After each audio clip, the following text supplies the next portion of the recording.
Hey everyone, Anthony Fantano here, the internet's busiest music nerd. I hope you're doing well. I wanted to do a video here jumping into a bit of heavy contextual discourse surrounding a tweet posted by the one and only guitarist extraordinaire Tom Morello of Rage Against the Machine fame. He tells a bit of a story saying, "Never ceases to amaze me how many folks who have heard Rage Against the Machine are in Paul Ryan mode." It's kind of funny to even bring up Paul Ryan because that's a political figure who, is conservative, famously used to be the Speaker of the House, but also, while being a Republican Speaker of the House, espoused during his time in office a love for Rage Against the Machine. That is context that I think many people may not even sort of know who don't follow politics very closely. But yes, Paul Ryan mode, having literally zero understanding of anything that band was about, and even less understanding where any of us might stand on contemporary issues. Recently was talking to a couple at a restaurant who were big fans of Killing in the Name. The nice lady said, "I love that song. It helped me rage against my parents and later against the jab." I said, "Ma'am, that song is about racist cops who often behave like the KKK in service of historical white supremacy and are bootlicking lackeys and thugs of the racist capitalist ruling class." She sat there chewing and blinking, and that is Tom Morello's story. What's even funnier is in response to Rage Against the Machine support for things like the COVID vaccine, there has been this building narrative in conservative circles that they're raging for the machine now. I mean, there are even responses under this very tweet saying, "You are the machine, and the machine thanks you for your continued support, champ." But yes, this tweet and other things recently in the realm of music and politics just kind of caused me to think and wonder, why is it that we're currently existing in an age where there are so many people who very loudly and aggressively just don't really seem to get or understand what the political ethos is behind bands like Rage Against the Machine, behind greater alternative music subcultures such as goth or punk or, backpack rap, alternative hip hop, that sort of thing. Like, these genres of music, these movements of art have for decades had very loud, very in your face, very clear politics and philosophies. And for whatever reason, in this current age of social media, it seems like a lot of this has been rendered essentially meaningless, and that, we're just kind of enjoying and embracing all of these styles, all of these sounds, all of these art or fashion movements just for aesthetic's sake, and that's it. So I wanted to dig into this idea with another great and fantastic video creator and commentator from the YouTube platform, who you guys should know very well at this point. That would be Mr. FD Signifier. Me and him are going to jump into this discourse, and I hope you guys get a lot of enjoyment out of it. Thank you very much. Here we go. Let's get it. Ba-bam. Here we are. Let's start the conversation. FD Signifier with me as promised. And, kind of the jumping off point for me with this conversation is that Tom Morello tweet that I just showed you that, we'll be kind of talking about here, along with some other kind of similar examples.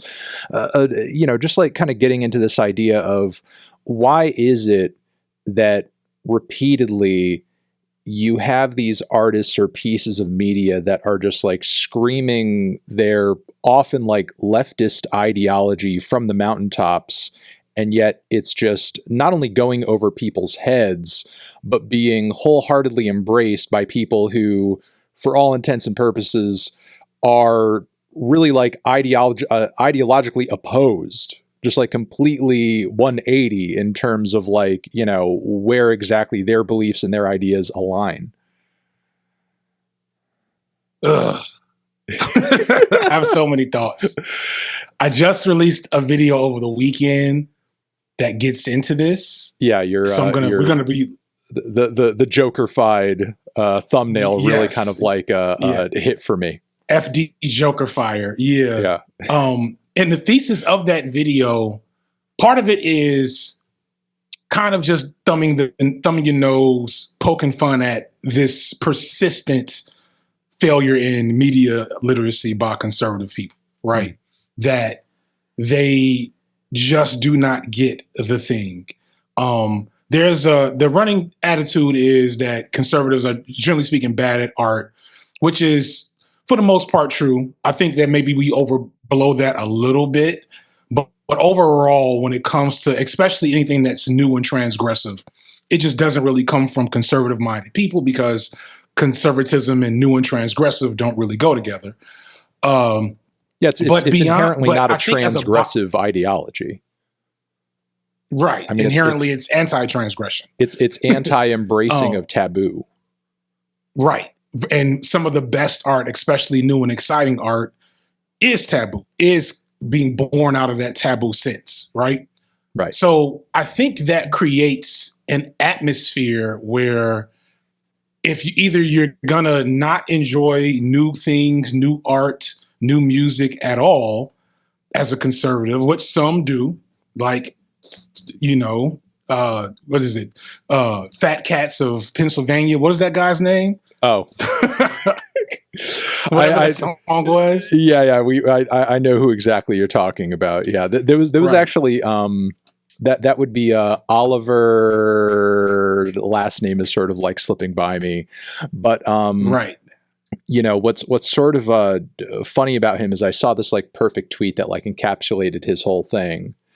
That was like, it's really interesting how this guy, like how quickly he was ejected from the right, because quickly after that song blew up, he had made statements in interviews about how I'm not actually bigoted, and I think like diversity is, part of the strength of this country, and so on and so forth. And, people were kind of reading it as if it was like kind of a DEI type thing. And very quickly he became not so much the darling he was originally painted to be. And the right. person tweeting about it was just like, yeah, he essentially got hoisted up to the upper echelons of the right just for having coworker beliefs. was how they framed it. And it was like, yeah, the thing is like, he didn't seem that staunchly deep into some of the stuff that he was saying, or really fully understand the wider implications of some of the stuff that he was, sort of like right. espousing. And really what he was sort of like putting out there was stuff that he had kind of passionately latched onto while kind of like rolling through maybe some political discourse he had seen on the internet, like moss that a rock had picked up, while it was kind of right. traveling downhill or something. I think his popularity and the wave that he created with that is actually really profound and probably deserves a lot more study, because that song, that song had a good melody, right? Right. It had a catchy melody, and I get why it was, at least like I had never heard it. Like for years, I'd never heard it until a couple of weeks ago. I went to the North Georgia mountains for like an Oktoberfest type thing. And I heard it and I was like, this is kind of interesting. And I'm like, these things being said are kind of concerning. Right. And then I finally heard the chorus. I was like, oh, I remember this. I remember this guy. Right. Oliver Anthony again is his name, by the way. I just remembered Oliver Anthony. Oliver Anthony. I think Oliver Anthony represents the true battleground, the true ideological battleground of our future here in America. Because Oliver Anthony is every white guy that voted for Trump last week that then Googled what a tariff is. Right. And as much as, and kind of, so here's me getting back to my point, right? As much as I want to constantly make fun of the Oliver Anthonys of the world, this woman from this Tom Morello tweet that doesn't understand Rage Against the Machine, we are so far away from a useful standard of like political education and media analysis that we no longer have the luxury of just laughing at how dumb people are. Yeah, the thing is like all the terms that we sort of like grew up understanding as political junkies have essentially been sort of like rendered meaningless. Even like how we entered into this conversation talking about sort of, how countercultures typically embrace taboos, are somehow subversive in nature. Like, there are probably thousands of conservatives who you could show this video and instantly would react to that statement and think like, oh, you mean like how we're not allowed to piss off trans people on the left and be, anti-PC and so on and so forth? Because, the narrative has been spun so violently to the point where now to these people, that is perceived as counterculture. Like, people like Paul Joseph Watson, wherever the fuck he is right now, help popularize the narrative that like conservatism is the new punk rock. And, obviously that couldn't be further from the truth. But like, when he said that, there are loads of complete dunces with no real context for punk rock that latched onto that immediately, thinking like, yeah, when I say these things, it gets people really pissed off at me. And like, what's more punk than that? That's punk, right? Just making people mad. That was like the whole point of it. Just making people angry. Yeah, just angering people. Yeah. And yeah, we lost, I'm getting, and I'm about to enter my old man, grumpy old man wave earlier than I thought I would. Cause I've always been nice to the youth. I've always loved the youth and the young people, but it didn't occur to me how badly progressive minded or just sensible people lost like the information wars of the last 20 years or so of Gen Z's like intellectual development, of how badly we lost that in that time frame. Because me and you grew up in an era where sure, our media was controlled by giant corporations, but we were mostly equipped with tools to decipher things, if just not through a halfway decent, like halfway decent education. And then I think about like, I was a teacher right after the Bush administration created No Child Left Behind, right? And when I think about the way that standards were created and all the different things that were created to pull a certain level of critical thinking out of the classroom, out of everyday people's regular lives, it makes sense now that so many people don't know that like a person could lie on TV or the internet, right? Like a person could not be honest while on a screen.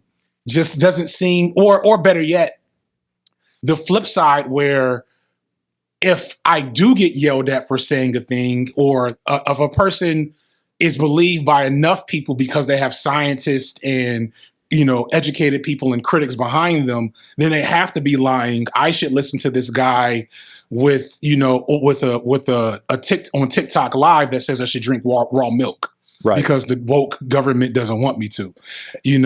That is the core of why Rage Against the Machine, in an era where radical counterculture music was a thing, which is not, that's another thing. Like, we've talked about this before, about like the absence of rock music and like the absence of that aesthetic in pop culture at a wide scale. Rage Against the Machine was in an era where that was very prominent with, System of a Down and Incubus, and to a lesser extent, maybe like the Beastie Boys. Like these aren't like underground folks, right? These are super popular bands that were on some level like informed counterculture, intellectually subversive, popular music. And they had opinions that they made relatively clear in their content to one degree or another. Right. Now their comparison is Tom McDonald. Right. I feel like one thing I want to add to that you just said is, I feel like the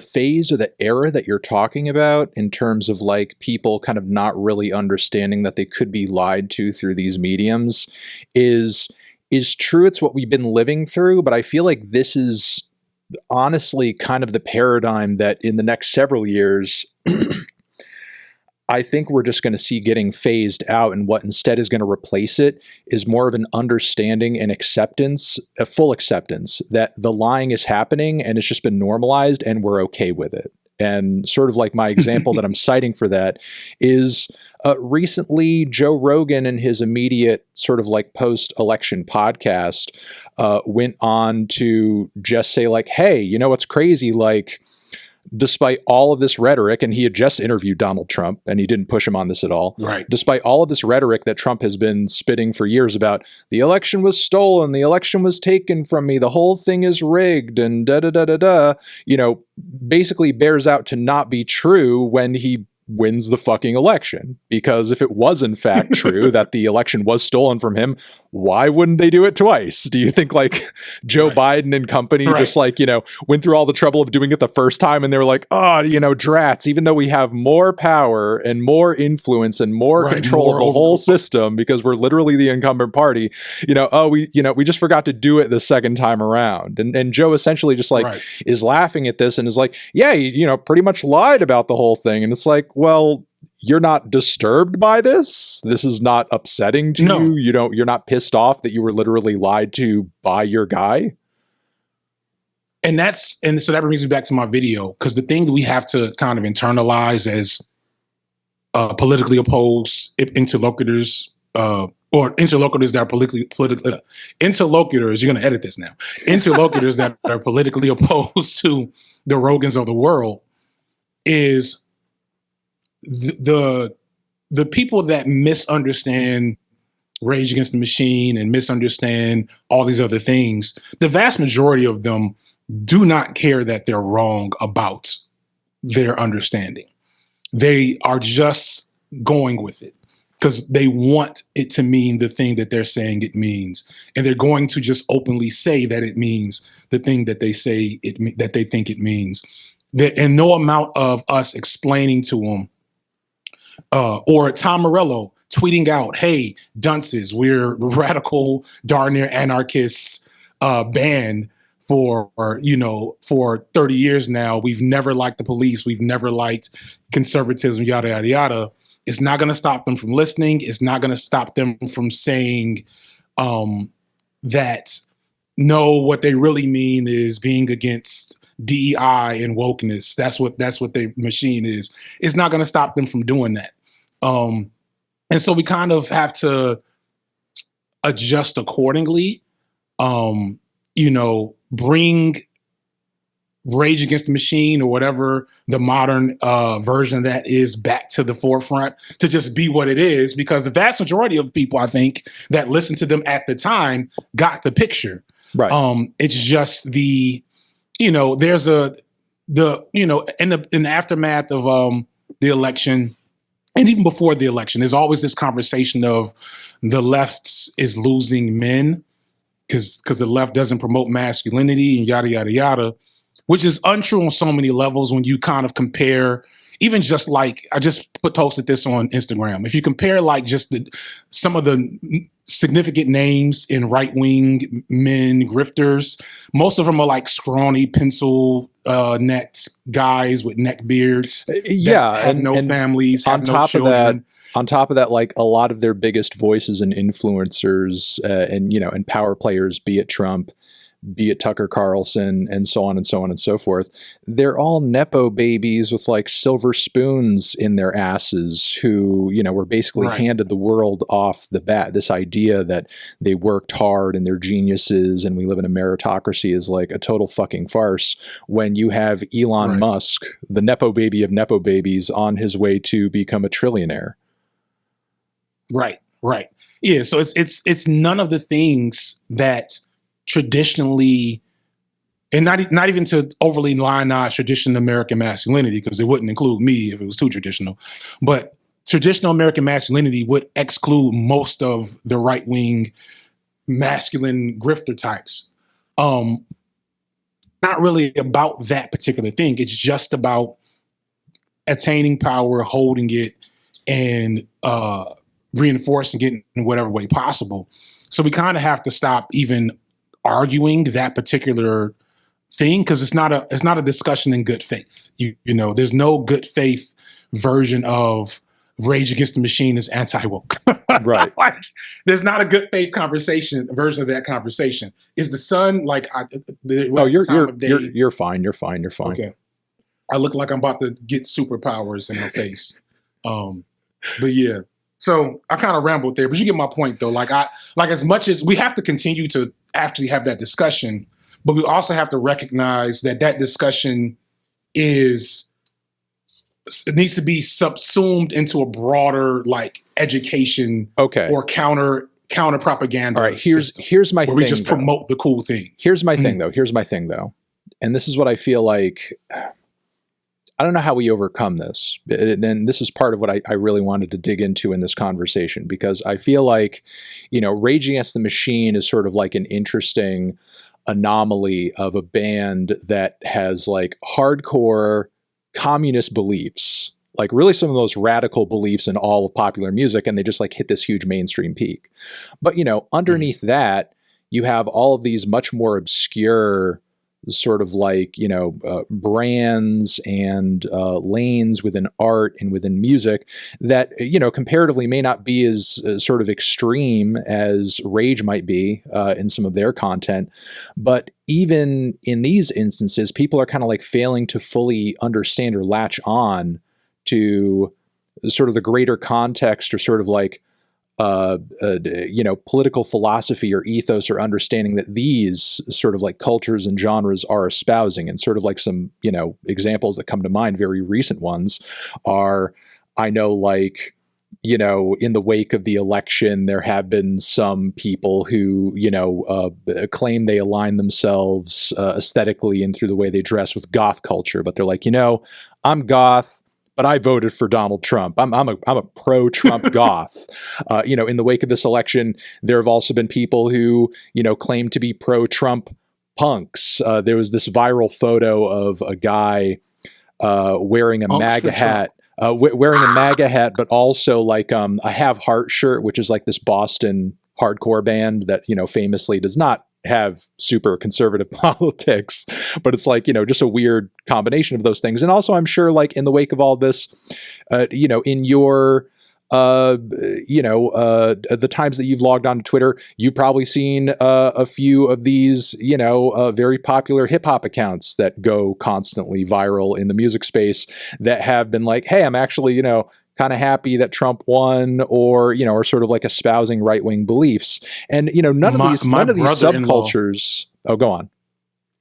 No, we're going to finish. Well, I was going to say, you know, these subcultures traditionally, you know, don't have super pro-right, pro-cop, pro-traditional values, you know, sort of viewpoints. And yet there are these people here who are embracing them and sort of seem to, I don't know, sort of feel like either they don't matter or, you know, the context of these aesthetics and art, I guess, like movements have no political basis whatsoever. You know, I've been seeing people sort of in these debates kind of like, oh, well, I Googled goth and it just says like, you know, goth is about having black hair and just like, you know, wearing weird makeup. So like, there's nothing political about it. Actually, Google told me so.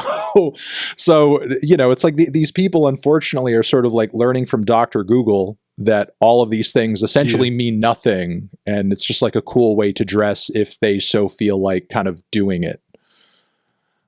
Yeah, that's the kind of the danger of kind of the culture industry and the art as commerce, right? Yeah, essentially, which is why I know I'm taking a while to get to this. You just kind of reminded me of like the point essentially being like, even if we do kind of like influence more people to be like, do the thing, make the Rage Against the Machine album, you know, like put that sort of art, put that sort of thing out there.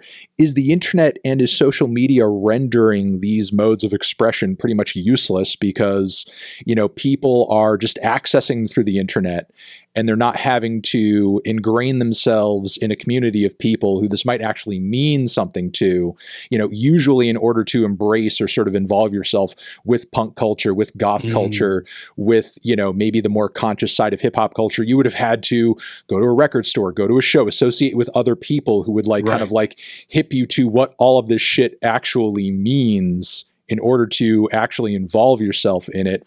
And now the internet allows you to sort of casually embrace it without actually having to do the work to understand the deeper meaning and the history of anything it is that you're listening to. And while it has led to the spread of a lot of this art, and sometimes the successful spread of this ideology, whatever ideologies are sort of informing these genres of music, simultaneously it's led a lot of people to sort of listen to them in a way that sort of, just renders them essentially meaningless and contextless. It's literally the fucking Kamala Harris meme.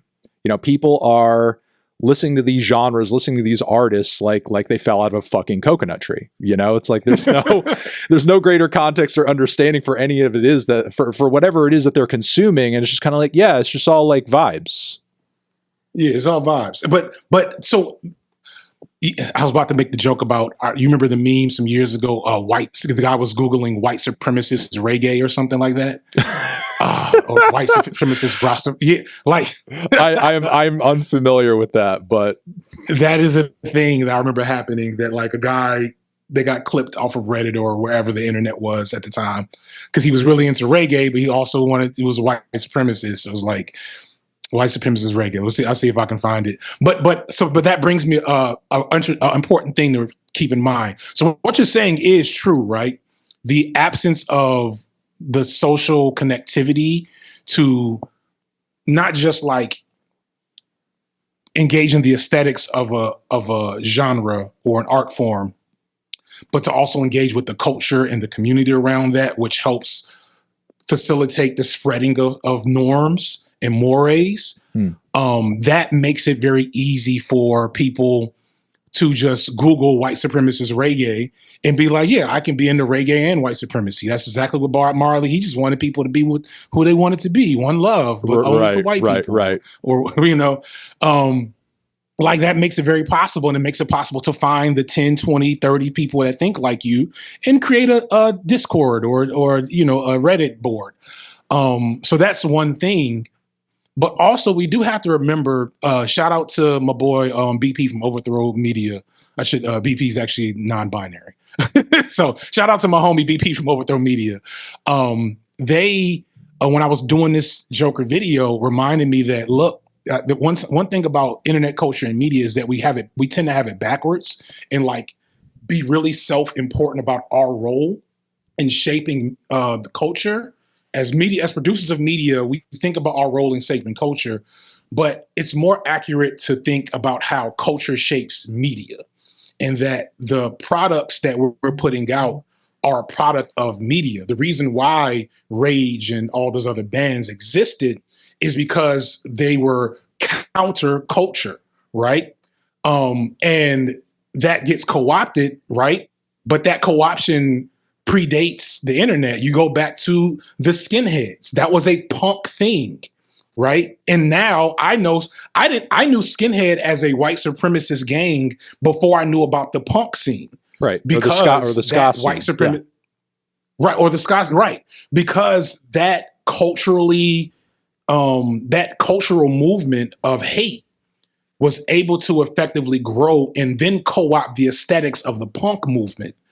And there is something to exactly what you said, the lack of, creating mores and, enforcing social norms for, having standards, right? That's there, but we have to kind of know that, one, these forces are always putting in the work to co-opt radical counterculture, subversive art and movements and cultural movements and aesthetics. That's how the concept of woke is what it is today. Woke was a 60s slang. That wasn't even that comes from the 60s. That's the Black Power movement slang that 50 years later now just means anything that's not white. Right. over time, they will always work to co-opt things. And the sad but also cool thing is that we are the actual creative people. So we will always come up with some new shit. And so we have to constantly be coming up with that new shit with the understanding that whatever the old thing we're doing is, they're going to end up doing it eventually. They're going to co-opt it over time. And all we have to do is point and say, yeah, we don't do that anymore. That shit's lame. And then over time, hopefully so the last piece to it, I think, is getting back to what you're saying. I think we've also become very insular as, more progressive art communities, in that we've lost our capacity to collect some of these people that don't know any better, that are coming from backgrounds where they either don't have the critical media analysis chops, or they're coming from cultures that have indoctrinated them in a way that makes it so they don't quite get what we're doing initially. And we're not putting in as much work as we need to these days to keep those pipelines as open as possible. There's a danger there, because that's also how co-option happens. But I think the last couple of weeks are proving to us that we're further behind than we realize, and we're going to have to kind of adjust the dials a little bit, so that it's harder for people to co-opt what we're doing while we're doing it, or that we get more people in the process. I feel like what's also kind of contributing to this, and this is a theory I'm coming up with on the fly, like some of these subcultures that I'm talking about are like decades old at this point, and the gatekeepers or the biggest influencers or the godfathers and godmothers of these genres and these art movements haven't really transitioned into the online space in the way that obviously a lot of current day and a lot of, newer, more contemporary artists are currently ingrained in it and involved in it. And if they are, they certainly don't feel like the pressure or the necessity to hop on there and be like, hey, just to be clear, here are my political beliefs, just so all of then you fully understand what I'm about and my music is about. And I feel like that's left kind of a void to where people have been allowed to sort of like make up whatever it is the hell they think it means instead. Whereas if you, by comparison, take some of the newer, younger fandoms of artists, from like Billie Eilish or Olivia Rodrigo or even Charlie XCX, like even their fandoms are better at sort of like policing, like, no, we're not fucking anti-queer, Like right. there are no like far right Nazi Billie Eilish fans, and if they are, like they're not like they know to shut up about it. It's like they know to shut the fuck up about it. They're not proudly posting their beliefs in the Billie Eilish fandom and getting no pushback from it, where everybody's just like kind of shrugging their shoulders, like, I mean, I guess they could be right wing if they want, It's like nobody they're not allowing that at all, Whereas where I think this, like the larger spectrum of sort of like older punks who aren't involved or like completely fucking lost it, combined with like the years of the genre being sort of like commodified to the point where just basically about anybody can consider themselves involved in punk culture as long as they're wearing a Green Day shirt. It's like it's basically kind of like rendered things. And even comparatively, Green Day has like way better politics than some of these people who seem to think like it means ultimately nothing. It sort of seems to have like removed the teeth from a lot of these subcultures, and it again just doesn't really seem to have an ethos to a lot of people who are just like kind of stumbling across this stuff via Google or TikTok or whatever. And also, in addition to this, I know you were kind of talking about maybe a bit of a generational divide earlier between like how younger people and older people are feeling in terms of like their beliefs and the meaning behind any of this stuff. And I think there's something greater contributing to that. I don't even know if it's just a generational thing as much as I feel like we're moving into a social media induced age of anti-intellectualism personally, because like, honestly, I feel like when I was younger, and, and a lot of my friends were into very much the same politics that we're kind of talking about now. And it was us trying to convince our fucking parents that like, no, you guys are on some like real fucking, unenlightened boomer shit right now. And, the war in Iraq is fucked up and there's all this injustice in this way and that way and this other way. And it feels like we're kind of facing that coming from the other direction now, because social media has essentially like popularized the idea of like, you don't need to actually look into anything. And if you do, it's fucking lame. And if you put in the effort to explain anything or sort of like, try to, illustrate anything in depth, you're yapping. And it's lame and it's not cool, and showing like you care about stuff. It's not that deep. Yeah, it's not that deep, or showing like you're impassioned or that you care about stuff is like cringe and so on and so forth. It sort of seems like less the kids are lazy sort of thing, and sort of seems like a general embrace of anti-intellectualism across the board, not just with young people, but Gen Xers let me be clear. And so forth. Yeah, I want to be clear. It's not a matter of the kids being worse in and of themselves, the youth being worse. It's the failure of the systems that were meant to educate and develop them intellectually. Like, this is the results of that. That too. We have to find an opportunity to blame Drake. I think about YOLO. I should have known shit was about to go bad when that caught on. And what was that? What song was that? I don't even think that was his song. You only live once. That's the motto. YOLO. I don't know. But I remember when that happened, and I remember thinking, that's catchy, but I hope it doesn't catch on. And it did. It really did. And so when everything became vibes, and being anti-vibe or like trying to be intellectual wasn't the vibe, we ran into a challenge. Like, we're running, and now and that's kind of the problem, is that the very concept of trying to be deep, trying to be intellectual, trying to be analytical, like you said, is cringe. It's kind of the failure of populism, which ironically now we kind of have to turn to as a tool. Like, the reality is, I'm sorry, now I'm just starting to bake.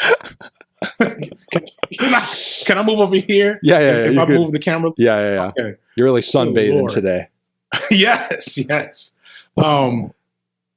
So what was I saying? The irony is we're going to have to lean into populism to get our footing again, because, because there has been just a loss of the desire to be a critic, to be a connoisseur, to be an expert. You know what I'm saying? That has become cringe. And it's not like we didn't vibe and have swag during our era. It's just there was more of a balance, right. And that balance. And I want to be clear. It hasn't been lost because the youth are so much worse. It's our fault, or moreover, it's the Xers and boomers who are more responsible for raising the generation and controlling the systems that were responsible for the intellectual development, let alone, the policy, not policy. Like, there was when radio stations were able to, Lee, the sun is like basically be able to sort of like be purchased by one or two corporations, right? And Clear Channel and Viacom. And that's all that. A big deal. No, it is. Like, we're 20 years out from that legislation happening, and we're seeing the results of 4 or 5 companies controlling all the media that we see and hear. And now the young people that grew up in that environment are making their own media. And some of it's just as dumb and regressive and anti-intellectual as the media that they grew up watching, So you're going to get people that don't know obvious signals to, because I want to be real. When I listened to Rage Against the Machine as a teenager, I knew they were radical, but I didn't know what communism was. I didn't know. I knew fuck the police. I got enough to get that, even in the suburbs, but I didn't know those details because those details were purposely pulled out of the conversation, even at that time. And so after literally a generation and a half of taking all of those things out of the conversation, all of those things out of our intellectual development, we're looking at the results of that, which are the sun fucking baking me. You go back in the other direction if you need to. You got to go back in the other direction. Go back in the other direction. Save yourself. Here we go. Here we go. I'm sorry. You're good. You're good. You're good. Now I look like a filter or something. We're in the results of literally decades long anti-intellectual campaigns from our corporate media, and we're going to have to adjust accordingly. That we have to get clear messaging. We have to get messaging that connects with people that are not primed to get what we're saying. And we have to maybe bite the, I have a new hashtag I'm going to try to get going off of a live I did the other day, but we all got to put on our clown shoes. We all laughed at Trump going on Aiden Ross a couple of weeks ago because Aiden Ross is a fucking idiot. And his viewers are idiots, but we're surrounded by idiots, Anthony. So we have to put on the costume. We have to put on our clown shoes and jingle keys and use baby talk to get things back to a level we can actually have intellectual discussions. Or we're gonna, we're gonna go the way of the dinosaurs. You know what I mean? All right. Well, feel comfortable about it, but we're gonna not like it in the end. No, a couple of things. I mean, I feel like, look, the sort of anti-yap culture, as it were, and the anti-intellectual stuff, and the nihilism that I feel like a lot of younger people have been embracing these days. I fully understand it. Because the thing is, a lot of people who are in that sort of 16 to 25 range are in a position where they're not seeing a lot of prospects. They're not seeing a lot of hope. They're not seeing a lot to look forward to. So why would any or many of them put in the effort to better themselves and invest in themselves for the long term? Because, let's be honest, all that reading, all that researching, all that whatever you got to do to get to the point that we're at, it's a pain in the fucking ass, and it's miserable, right. And a lot of it sucks. And we did it, and look where we are. Right. Right. And you're not spending that time doing drugs and having fun and getting your dick sucked, which I'm sure some of these people would rather be doing because they don't really know what the next 5 or 6 or 10 years for them is going to look like. So what's even the point? So I mean, I get that desire to want to go in that direction because it doesn't seem like there's a lot of benefit to doing that.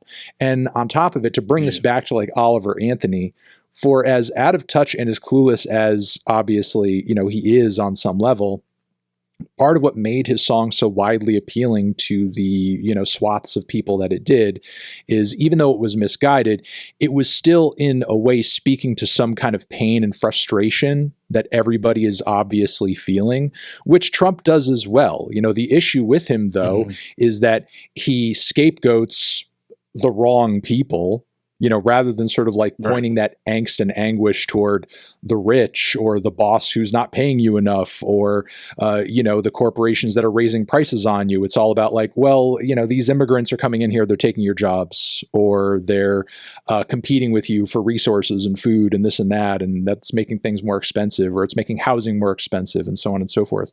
Rather than sort of scapegoating the companies that are, buying up all the houses and raising your rent prices, and the fact of the matter is, or the shortcoming of the Democratic Party, especially in this past, election cycle has been, it's the economy's great. Oh, well, inflation's actually down. Prices haven't dropped, but inflation's back to 2%. That's good, right? Awesome.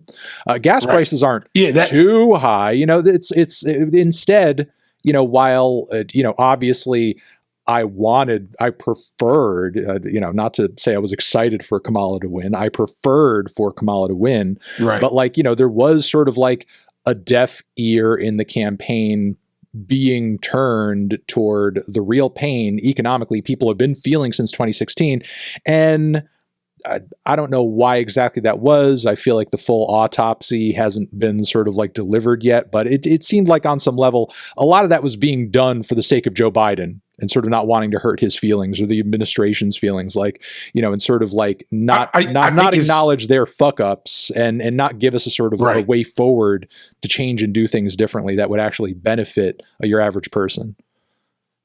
Yeah, I don't even think it was Joe Biden. It was the fact that, and so here's the other thing we have to get into. I don't think Rage Against the Machine, would have supported Kamala Harris much, if at all, either for other reasons in terms of like not just even what's going on in Palestine, but the other big problem is that the progressive platitudes that we were raised on also have been co-opted. And like, if we want to talk about the thing that Trump capitalized on is the failures of neoliberalism and neoliberal politics, which have been the Democratic platform essentially since Clinton, where they're going to say, look, the systems and structures that are in place that just happen to be controlled by major like multinational corporations, fundamentally they work. And you guys just need to let us keep doing the thing and everything's going to be okay. And so Anthony Oliver is, saying, no, that shit sucks. And it's because of fat people, right? And fat people, but also some fat cats and rich people too, a little bit. Fat cats and rich people. Yeah, all those fat people in welfare, right? Right. And we really need to sit him, and it's hard to sit him down and say, no, that's all wrong, but also say, vote for some of these fat cats because they're at least a little bit closer to the solution, or they're going to not make it worse. Right. And that's not inspiring especially to Gen Z, to kids that are teenagers in their early 20s. They're not going to feel good about, at least it won't get worse. They may be like, let's blow it all up and see what happens. And that's, kind of the concerning point we're at. That's why a Bernie Sanders, the funniest thing to me, I get it now more than I did then, is that you have people that support Bernie Sanders that now support Donald Trump. And I didn't get it years ago before I got more online, but I get it now because they didn't like Bernie Sanders' actual politics. They didn't care about the further than the Democrats' left politics of Bernie, which would actually help because Bernie was anti-corporation, anti-imperialism, anti-billionaire, right? They just liked the fact that Bernie acknowledged that the thing that was happening sucked for everyone and it should stop happening. Right. And so there was a similar thing that went up on the internet recently where AOC had seen within her following a contingent of people who were like, I voted for Trump, but down ballot, I voted for you. And it's like well, why would we couldn't be more diametrically opposed? Why would you do such a thing? Right. And most of the answers were like, I just see both of you as anti-establishment, which, I mean, it is true in his own way. Aesthetically speaking, Trump does sort of like bring an anti-status quo kind of energy. It's like he's definitely different than, a lot of what we've been seeing over the past 10 years. You can't argue that it's not different. It's different in a bad way, but it's different. But like people are so desperate for change that they'll embrace anything that seems, that seems like a radical change. But that's where I'll kind of disagree with you. So that's true. However, people are more prone to change that feels familiar. And that's why a person can say Tom Morello and Rage Against the Machine are anti-woke. Because they don't really want to be woke. They don't really want to operate with the politics that Tom Morello, Rage Against the Machine, and whomever else are dealing with, because fundamentally we are a conservative nation where we're raised on white supremacy, raised on misogyny, yada, yada, yada. And so like being able to be counterculture or subversive or anti-establishment while still not having to interrogate misogyny and white supremacy, let's go with that first. We'll roll with that first, and then we'll be anti-establishment. And that's like, if Bernie or insert whomever 4 years from now is going to be the guy in California, the American. I'm calling him the American Psycho because he reminds me of not Norman Bates. What's the guy's name from American Psycho? I know who you're talking about. You're talking about J.D. Vance. No. I'm talking about the Democrats are going to run the governor of California. Who okay. looks like? No, I know who you're talking. And about. he looks just like him. And if he's smart, if he wants to win the meme war, he's going to run with that because he looks like Sigma. He looks like a Sigma grind set meme come to life. Oh my god! And from what I understand, he acts like it too. Yeah, Gavin Newsom is his name. Gavin Newsom, yeah. And that's the meta right now of American politics. But getting away from it, populism is the only thing that will work now that our institutions have failed in underlay capitalism. Populism and aesthetics work because that will grab people in. Rage Against the Machine makes dope ass shit. Public Enemy, you know what I'm saying? Dead Prez, all these like radical entities, they make dope shit. So aesthetically, goth. When you were talking about this punk band in New Jersey or Boston, they make dope shit. So first we got to make dope shit. Then we have to carefully pepper in like the politics and education around the dope shit. And then we establish new systems and norms. We cannot openly endorse the old systems and norms anymore because they failed too many people. And we also have to combat with the fact that the culture and the inclination toward certain ideologies around race and gender and anti-immigrant, I'm trying, what's that word? Not jingoism. Xenophobic? Xenophobia. Fuck, thank you. Like those things are innate within the society we live in right now in America. So we're going to have to maneuver around those effectively in order to build coalition and gain power. And once we get to a certain point, maybe we can be more explicit, but we're not at that point. We kind of have to put on the clown shoes.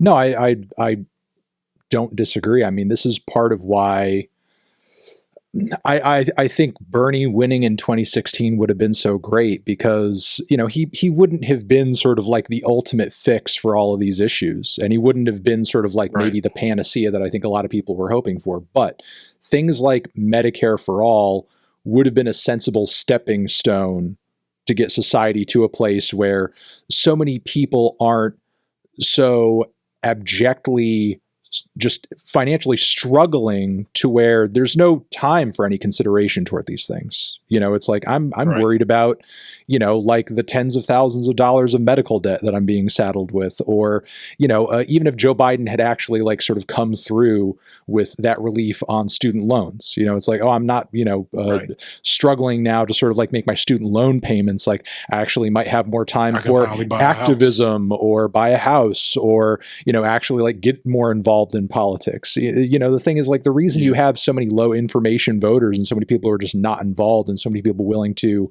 pull the fuck it lever is because things are just so bad and so awful that they're willing to embrace anything as long as it's different.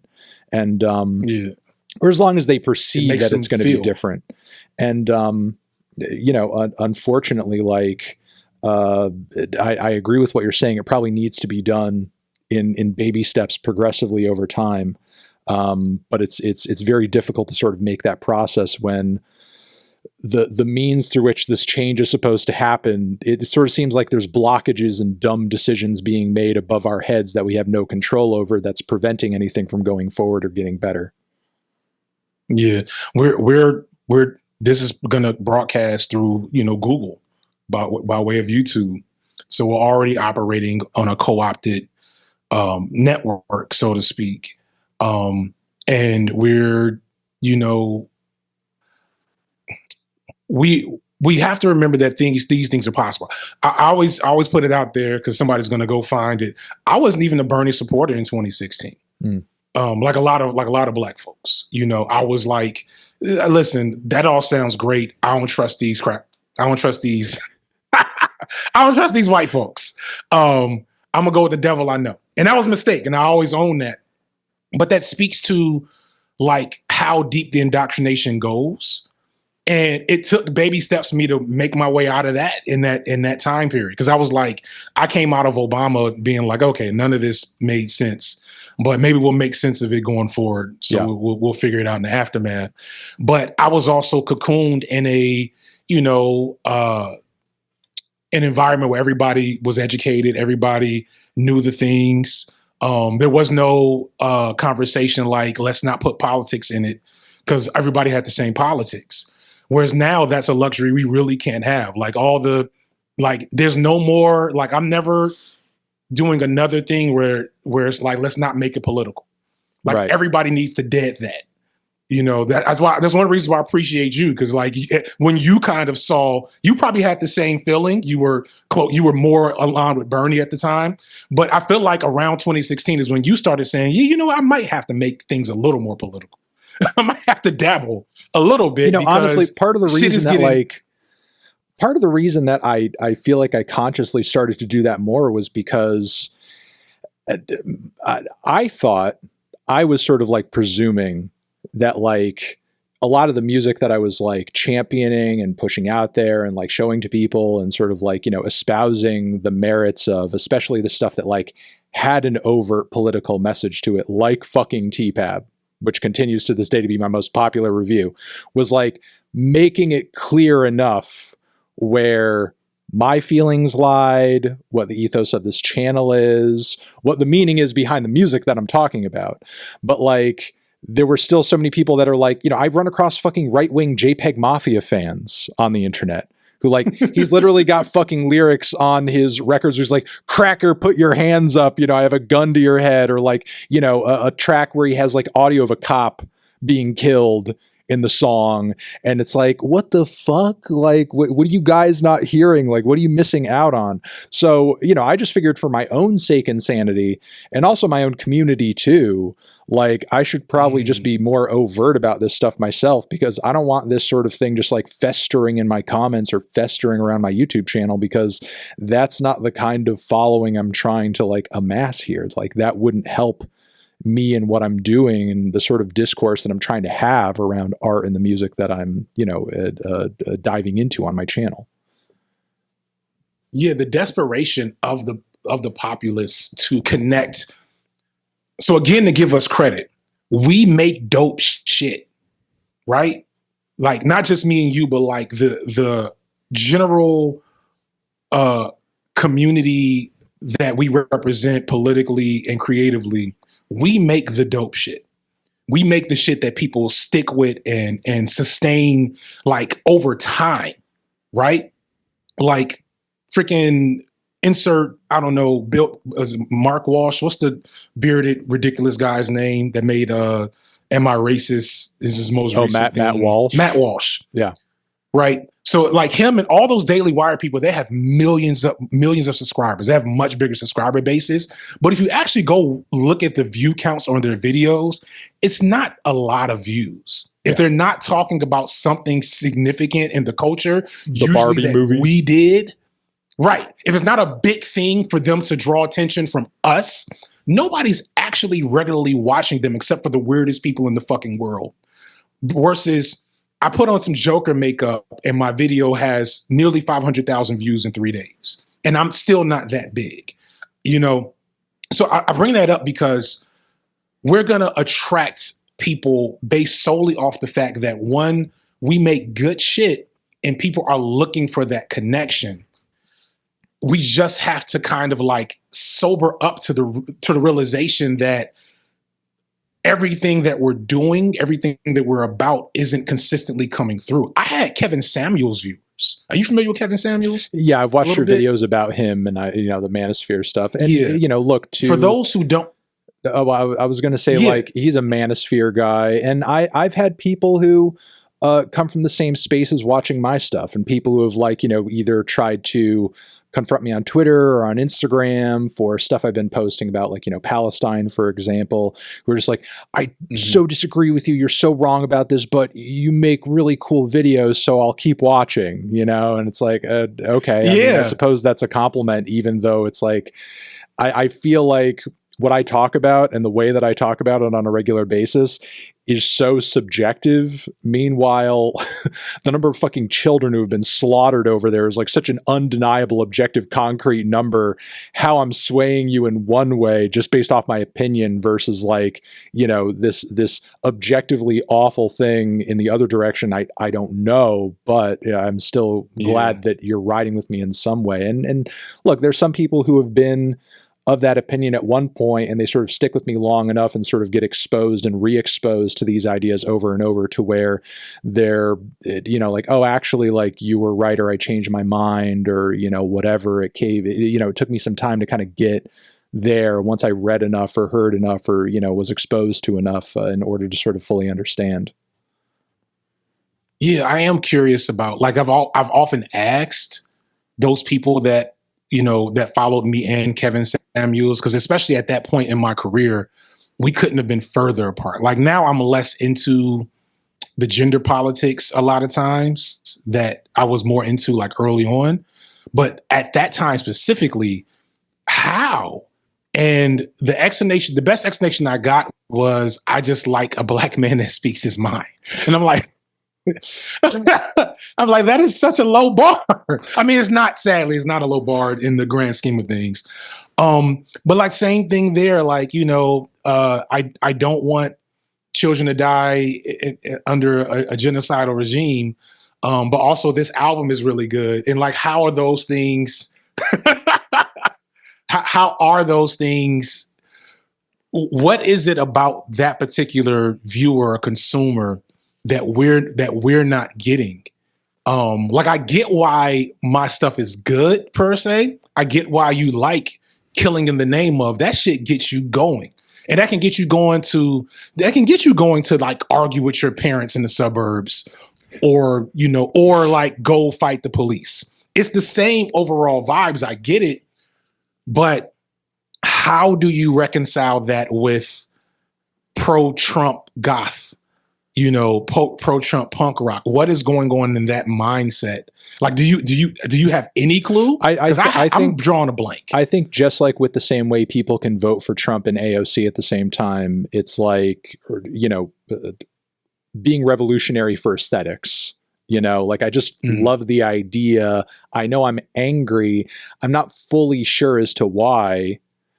Because, you know, you have to sort of like understand, again, people don't necessarily have the resources or the time or the ability or the capacity or the guidance to sort of like come to understand, you know, I feel like a lot of what I sort of know about Trump's immigration policy, a lot of the reason that I know that it's toxic and it's ineffective and it's bad isn't really anything to do with like what I learned at school. It literally has everything to do with like having listened to Rage Against the Machine records and even bought DVDs of theirs where they're like, you know, doing a concert, and in between songs, you have Zach like, you know, basically narrating over footage of people coming over the border, talking about NAFTA, talking about exploitative corporations, talking about the way the Mexican government sort of like rewrote the Constitution to where they used to give people land to farm, you know, like as like a public good, but they switched it around to be able to give that land to the companies who were coming down to sort of like, you know,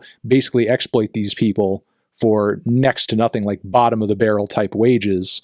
And that's the sort of thing that you don't hear in the American media. You don't learn that in school. You don't learn that in, you know, a history book, as, you know, sort of this growing sense of xenophobia is kind of like mounting year after year. And the part that we've failed on as the ostensible left, not like us specifically, but like the Democrats specifically, NAFTA is a Clinton creature. Yeah. You know, that is the neoliberalism of it all. Right. Like this election was, I said this in my thing, it was, you can either get neoliberal fascism or Christo fascism. Like, so I was like, I'm going to go with the neoliberal because I know I can survive that easier. But the people that are in different pockets that, one, don't know that, right? Two, it doesn't make a huge difference to them either way. Or under Christo fascism, they can be meaner to gay people and immigrants. So they'll roll with that. It kind of like kills our footing to such a great extent where there's so many contradictions now in Like, so Rage Against the Machine, like, obviously would never be, like I said earlier, they never would be pro-Trump, but they would have to compromise their own history and legacy to support the least painful political party at this point. Right. Which kind of puts us in a position where you almost can't be mad. Well, no, you still can be mad because I'm still pissed. But like you can't not know that this was a possibility is maybe a better way to put it. And it speaks to kind of the need for developing better refined tools around a lot of this stuff, you know, because the situation got out of hand quicker and further than I think we realized, you know?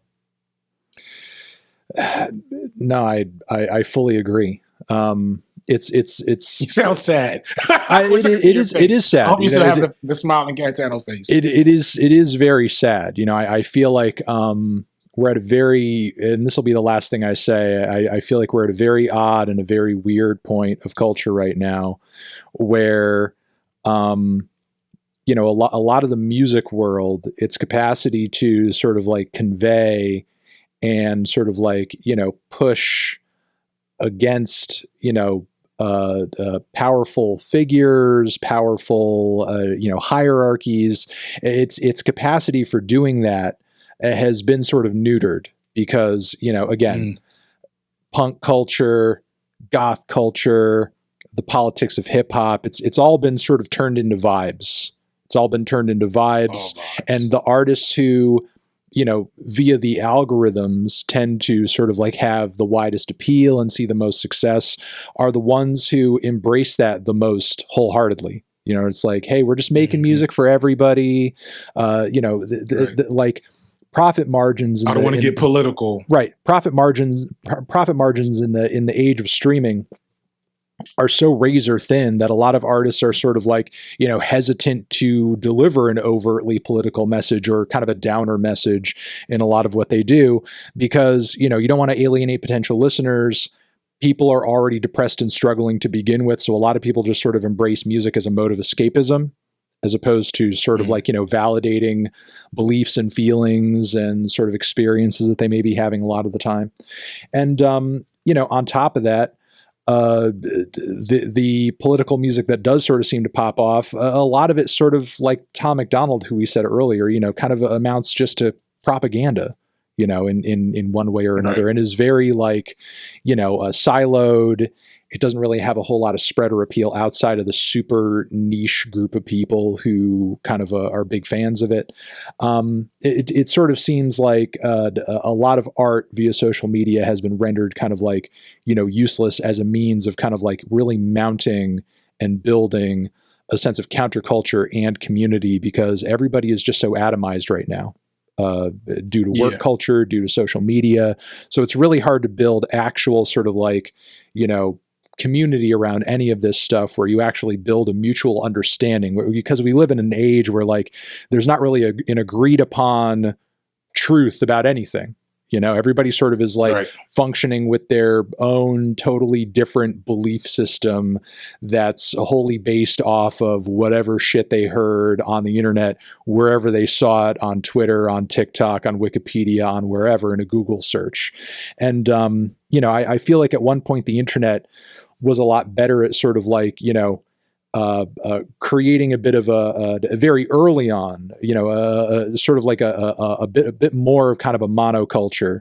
But now the things have sort of like been broadened to a degree to where it's difficult to quantify, combined with the fact that like, you know, all the right-wing media propaganda machines that used to have a death grip on traditional media back in the day have now flooded billions of dollars into the internet space, and they're funding podcasters, they're funding, you know, the Daily Wire and the Matt Walshes of the world to continue pushing their ideologies onto people, combined with the fact that Elon Musk has essentially turned Twitter into a right-wing propaganda machine. You can't go on there and start a new account without having Lauren Southern and who the fuck was that other crazy bitch who was at Trump's right hand, who's super anti-Muslim. Yeah, that one was weird. Whose face looks like the puppet from Just Saw. looks like a Laura Loomer. Yeah, she looks like a Laura Loomer. Yeah, she looks like fucking Jigsaw from she looks like the puppet from Saw.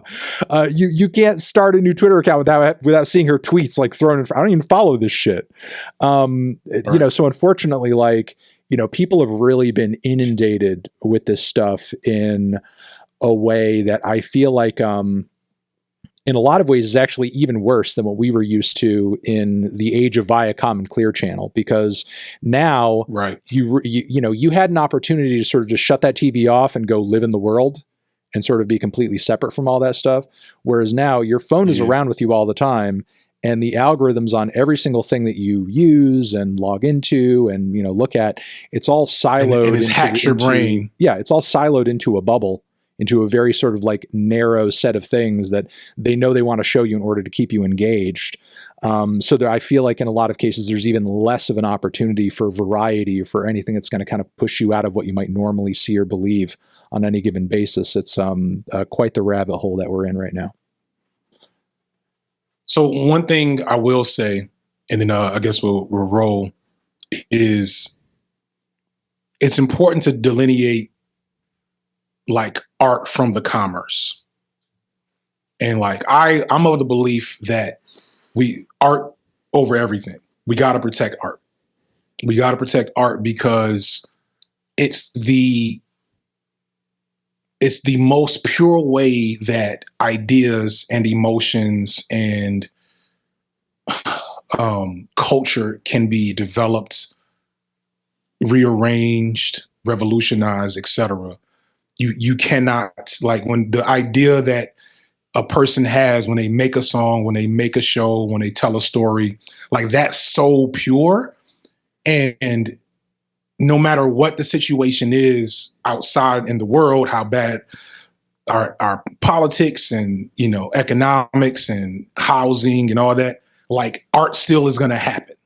You know, if the apocalypse comes tomorrow, and the zombies come tomorrow, people are still going to fuck around and do art in between trying to survive the zombie apocalypse. Just like there's fucking art in caves, you know, before there was written language. Sure. And so we still have that. What we don't have and what we have to figure out is everything you're saying is the commercial entities and distribution entities that have been taken over by these giant corporations. We have lost footing. We don't have a plan. And in our resistance, whatever resistance we have, is sadly through those same systems. It's R.G. Lord's master's tools dilemma. And so I don't have an answer to that per se. I don't know. Like, I have a YouTube channel. That's how I feed my children and make my money. So like, I have not been prone to thinking about how to revolutionize that paradigm, but I don't want people to mistake the commerce and distribution of art being cooked for art being cooked, because the art's still just as powerful as it's always been. It's just a matter of finding a better gun to load it into. And the internet gun is it's jammed. Yeah. It's out of bullets, you know? Yeah. No, I mean, you're correct. I was being a bit more doomer about it a second ago. No, that's fine, because we got to get the doomer vibes out. No, we got to get them. And now is a good time. You know, I don't want to sort of allow anyone to think that like I'm embracing doomerism here, because if I fully was, I wouldn't even be able to continue doing my job. You know what I mean? I couldn't sit here like genuinely thinking like all art, all expression via the algorithms, via social media has been rendered completely pointless. So I'm just going to sit here and continue it, you know, sort of consuming it and celebrating and talking about it anyway. If I thought ultimately like, you know, that mode of communication was pointless, it would be hard to continue doing what I do. But I don't think it's been, you know, I don't think that's the case. It's just been put in a place where, unfortunately, like the struggle to get that message out and make it stick and make it actually, you know, convey to people has been made harder. You know, it's not that it's not happening, or it's not that it couldn't happen, but it's been made more difficult. And I think we as consumers and as commentators and as artists need to do everything that we can to sort of like make sure those messages aren't being subverted, you know, and that comes not only with sort of making sure that they're ringing out clearly through the art, but also I feel like things, you know, sort of necessitate being clear about that in the way you promote around the art too, and the way that you sort of like, you know, sell yourself in your music. One person who was like, you know, responding to that photo of that guy in that hardcore band shirt with the MAGA hat, one very popular comment in response to that was somebody saying, we need to bring back talking in between songs at hardcore shows, you know, because it was a long-standing tradition that between the tracks, you know, you're like, hey, we're such and we're about this and fuck that and da-da-da-da. You know, it's like you're sort of like, you know, proselytizing from, you know, on high to the audience and telling them what you stand for and what you're about. And I feel like, you know, a decade of artists kind of chasing after the mainstream carrot through the internet, once they realize like, whoa, I can like get a platinum plaque. I can get massive off of doing random artsy obscure shit, as long as I don't present it in a way that's like confrontational or unpalatable. I feel like a decade of that through the 2010s has put a lot of artists in a place where they're not used to sort of seeing other artists do that. They're afraid to do it themselves, and they're not sure what will happen if they do it. And I would like to think, or I would at least hope, that especially given, you know, the times that we're in and what people are hungry for, that if you start feeding your audience a little bit of that and you start giving them that, you start giving them a perspective and telling them what you're about, they'll actually like react to it and they'll be like, whoa, like, you know, artists can have passions and feelings and emotions around these things. They're not just like, you know, these AI beings living in a bubble that, you know, is completely like in a vacuum outside of the context in which I exist. Yeah. Force them to do deal with those internal conflicts. We don't have skits in hip hop anymore. Sure. You know, like I working on this Diddy video, and I went to a Locks We Are the Streets and the Raping You record skit. I was like, holy shit, like this is Diddy's, they were telling us back in 1999 what Diddy was. I don't know if you remember that skit from We Are the Streets, but it was like a whole skit where they're basically parodying what it was like to be around Diddy. And they're like, yeah, if you bring an artist, I got to rape him. If you bring a girl, your girlfriend, I got to rape her too. And it's like, holy shit, this is 1999. They put it all on wax. Right. But now it's just, I got to get 15 2-minute long songs, and then 3 months later, 10 more 2-minute long songs that I just shit out like I had diarrhea. That, you know, nobody's doing what Tyler did, where I'm bringing my shit out on Monday so that you set time to listen to what I'm saying, not put it on while you vibe at the club. Artists have to think better of themselves. They have to take some L's financially. They have to put politics back in it. That talking at the concert part, is it cringe when an artist talks for too long at the concert?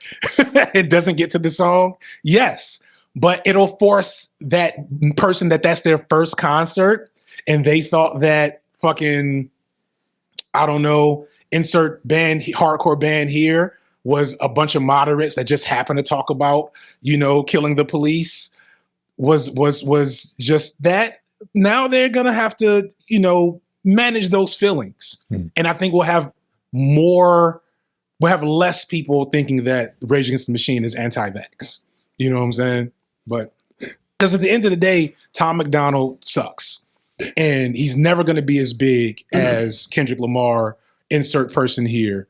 And although certain people will have large fan bases, those are often not the deepest connections. You know, the deep heart connections come with the deep heart feelings that an artist brings out of you.